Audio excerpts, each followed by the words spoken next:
Good morning.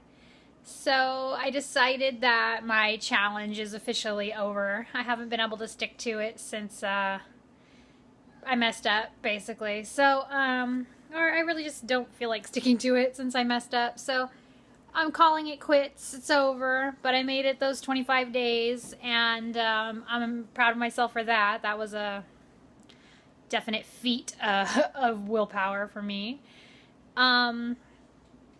So I just wanted to say that the things I noticed during my challenge were that my skin started to look better, you know, like more glowy, and I felt lighter. I felt more comfortable in my clothes.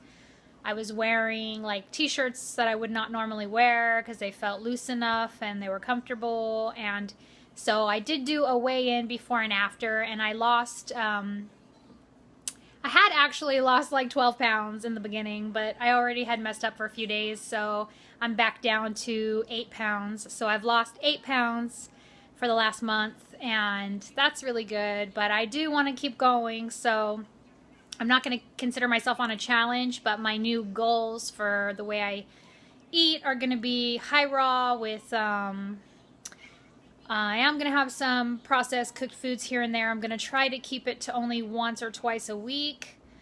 So it's going to be like kind of how I was eating during the challenge, except for I will have a few processed foods here and there. Like I'll probably have like a cheat meal every week. I'll probably on my weekend.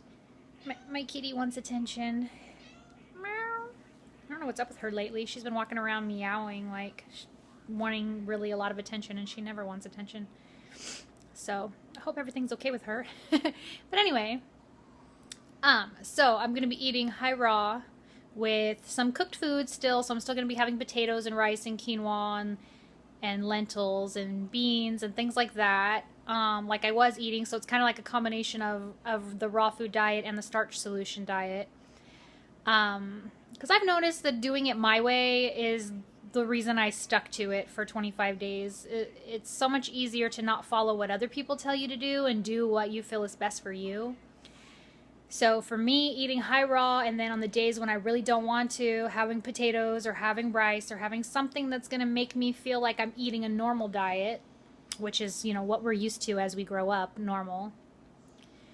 That's what helps me get through and get past those bad cravings usually, and then I can get back to the high raw. But so that's the way I'm gonna do it. And then like occasionally I'm gonna have tacos or pizza or something that I really want to have that's processed, or you know, tofu scramble. Just I'm gonna have something at least once a week that's gonna be considered like vegan junk food, basically.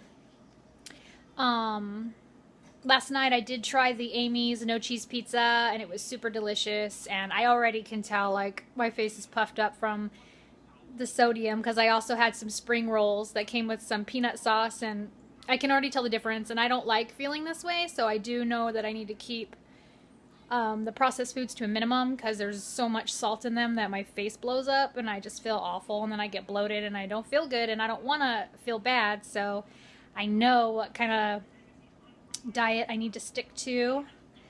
Sorry that I'm so shaky, like probably should have put this on a tripod, but anyway, that's just the point of, I just wanted to tell you, like, so I did lose weight and I was feeling better, and I do plan on continuing a similar type diet on a daily basis.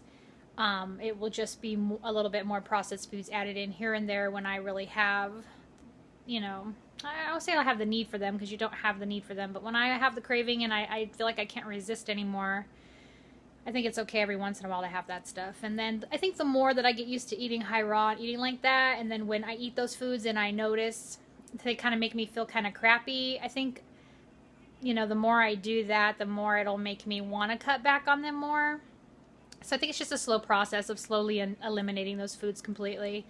But I got to do it at my own pace, otherwise it's not going to work, you know. I've tried to go all raw. I've tried to be really strict with myself, and it just doesn't work. I completely binge out and go the other way and like rebel against myself. And this time I did really good because I did it my way, and I made my own plan and I stuck to it. And I just really didn't want to stick to it anymore. I was ready to have some processed foods in the end, and I didn't feel like oh my god, I'm having such a bad craving, I'm gonna cheat, oh well, F it. No, I really was like, okay, I feel like I did this, I accomplished it, and I'm done, and I don't want to do it anymore. I'm done with it. I just don't feel like, I feel like I learned how I want to keep my lifestyle. Sorry, my kids were screaming. Anyway, the point is, I figured out during this how I want to do my lifestyle and what I'm into and I'm interested in doing and what I can do feasibly that's going to help me actually make a difference and change in my life slowly without feeling guilty or doing binges or just, yeah, basically having like a 3-day binge where I'm eating a bunch of crap and then I gain 10 pounds and I feel awful. And this is the easiest way for me to do it slowly and make the transition work to a really high raw diet. So that's what I'm gonna do. I'm doing what's best for me. So yeah, so I lost 8 pounds and like I said, my skin looks better, even though I have a little breakout here that I've been trying to get rid of, but that's the only spot I've broken out. And yeah, so that's it. Anyway, sorry my kids keep interrupting. I hope you guys have a great day. And if you have any questions, because I feel like I'm just rambling and I don't know if I'm telling you the information that you want to know from this challenge, just, you know, leave me a message in the comments and I'll get back to you. Have a great day. Bye.